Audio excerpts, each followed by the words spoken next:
Hey y'all, what's up? Welcome back to the channel. Out here in the shop today, and it's time for the next round of upgrades on the Camaro. We increased the go power in the last time, so now we're going to increase the whoa power.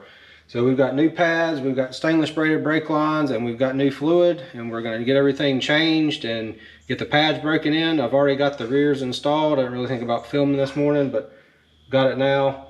So we went with the Goodridge Performance stainless braided brake line kit, front and rears. The fronts are marked left and right.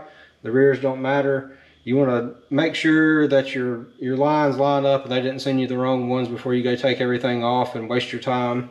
But these were good. They come with all new clips. They come with all new crush washers, and you get new banjo bolts. So you get two crush washers per banjo bolt. Went with the Hawk Performance DTC30 pads. It is a track pad, but it has a huge operating range. It's from 100 to 1200 degrees. And then 100 to 800 degrees optimal, and that's Fahrenheit. So they should work really great on the street for a car this heavy. They will be dusty, and I'm sure they're going to make some noise. So if you can't handle either one of those things, you probably want to pick a different option. We've got the Motul RBF 600 brake fluid. We've got our Motive Products power bleeder, and we've got our fluid extractor to get everything out of the reservoir and get everything pumped back in, and get all the air bubbles out. And we've got some brake lubricant. You want to brush the back of your pads before you get them put on. That should decrease some of the noise, but the pads themselves are going to make noise with this setup. Haven't done the front yet. Little notes on the front. Those are several Torx fasteners. You got to take this panel off to get at the hard line to get that nut loose. They really pull apart about the same as the rears, except there's a bolt. So you would push these pins out, take your pad locator out, and then take the bolt out, and you'll be able to change pads without actually taking the caliper off. So there's two bolts on the back for the caliper, and of course the banjo bolt attaches to it for the line. So the rear, there it is. That clip mounts with the little humps facing up, so it's putting upward pressure on there. You kind of have to tap it in with a wrench or a hammer. There you see the banjo bolt. There's two bolts there for the caliper mounting bracket. I've already got the pads in, got them lubricated. So they recommend that you take some 120 grit sandpaper to your rotors if they're not brand new. You want to knock any of the residual pad material off from your previous pads. So I've got that done. We've got the other side on too. This is also a good time to take the time. I'm going to clean everything up while the wheels are off. And we're going to get started on the front, and I'll come back and kind of show you. There's not really a good spot for me to set the camera up to show you what I'm doing in there, and so I'll just get everything pulled apart and get one on, and we'll show you how it looks, and then we'll set up the power bleeder and start bleeding brakes. Alright y'all, we're back. We have them all installed. There she is, routed around, everything clipped back in. I have bled all the lines. Everything is good to go. So, no leaks. Got the reservoir full, the cap's back on. Now we're ready to get the wheels and tires back on and go and bed these pads in. So the instructions for bedding these pads in are on the Hawk Performance website. And I think it's 3 or 5 stops at a slow speed, and then 3 or 5 stops from a medium speed, and then 3 or 5 from a high speed. And it's not coming to a complete stop, it's just stabbing the brakes hard and getting off of them, no dragging the brakes. So I'm gonna get everything put back on, and then we'll go for a drive. Hey y'all, so it's been a couple of weeks now. I've bedded the brakes in. I went inside and ate supper and just completely forgot about bringing the camera with me to go bed in the brakes.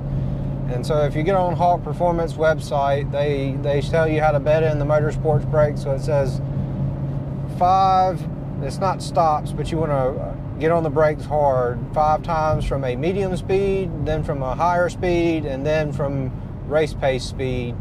So obviously I'm not at a racetrack, so I got out and I did 5 hard brakes, applications on the pedal from 40 miles an hour, and and then I did 5 from 60 miles an hour, and then I did 5 from 80 miles an hour. So I tried to do them fairly quickly in the sets of 5 back to back to get the brakes hot, drive around for a few minutes and kind of let everything cool back off, and then do it again.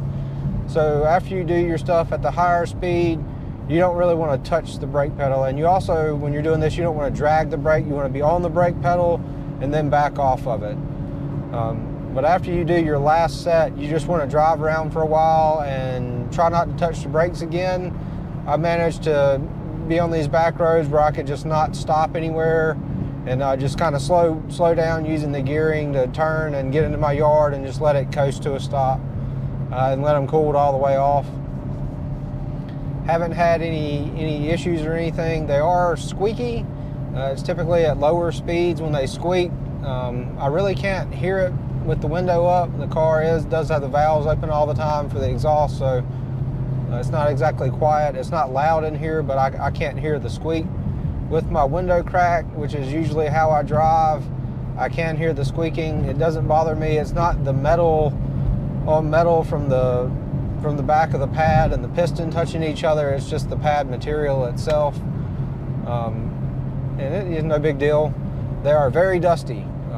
Like, I washed them last night and went to a pop-up cars and coffee meet, and then came back, and this morning I went out there, and it's like they are very dusty. So if you like your wheels clean all the time, or you have some really light colored wheels, you may want to pick another Target. These are not it. And the stainless braided lines, I guess there's not a whole lot of difference in pedal feel. Just for normal driving, it feels good and solid. I do notice I use less effort on the pedal from the pads to come to a stop or slow down.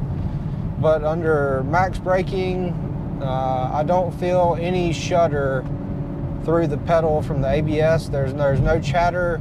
It feels solid, and these cars are, you know, different because there's brake-by-wire, but there is an actual rod that goes to the cylinder, brake master cylinder, just in case for a fail-safe. But with the factory rubber lines, if you really stomp the brakes as hard as you can kind of feel that shudder through the pedal a little bit. That's gone away. The only thing that's squeaking now are the tires. When you come to a stop and really get on them, you know, it's pretty aggressive.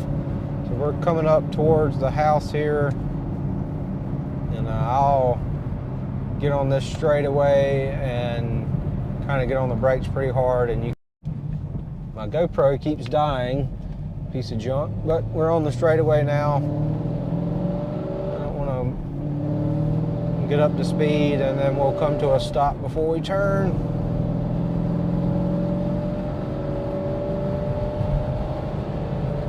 So here we go.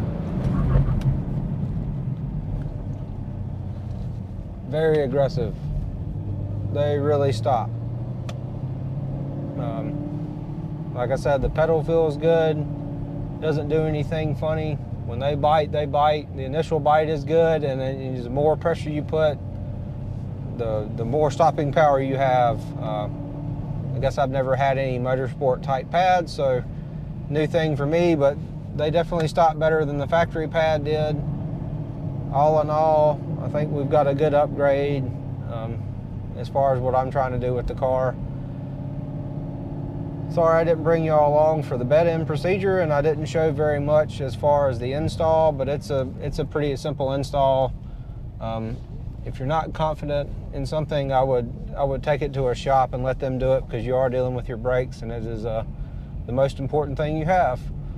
But other than that, hope y'all have a good day, and I'll see y'all next time.